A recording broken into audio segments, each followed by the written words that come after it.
પરિપૂર્ણ સમર્પણથી શું લાભ? બીજાની ભૂલ જોવાથી શું નુકસાન થાય? આત્મા નિર્બળ અને દોષયુક્ત થવાનું કારણ શું છે?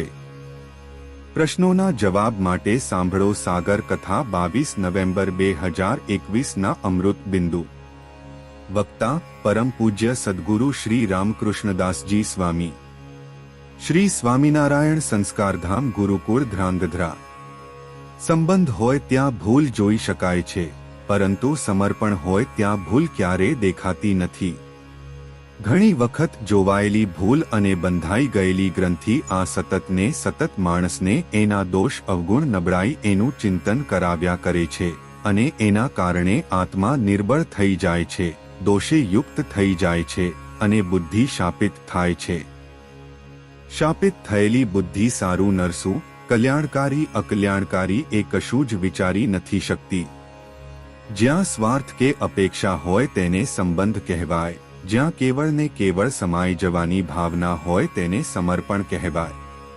છતે દેહે મહારાજની મૂર્તિનું અખંડ સુખ જેને લેવું હોય તેને પરિપૂર્ણ સમર્પણ કરવું જોઈએ. જે ભક્ત થયો તેને બીજા કોઈ સુખની ઈચ્છા ન રાખવી, એક મહારાજની મૂર્તિના સુખની ઈચ્છા રાખવી, એક જ મનોરથ કરવો કેમે કરીને મહારાજની મૂર્તિનું અધિકને અધિક સુખ આવે.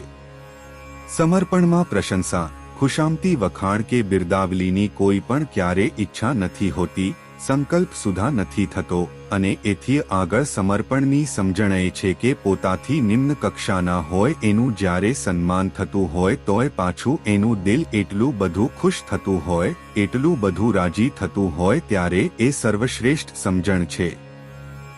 ભગવાનને ભગવાનના સત્પુરુષ દયાએ કરીને જીવને અનેક દુઃખોમાંથી બહાર કાઢી અને સુખના શિખર સુધી પહોંચાડવા માટે રાત્રિ દિવસ કઠિનમાં કઠિન તપસ્યા કરતા હોય છે.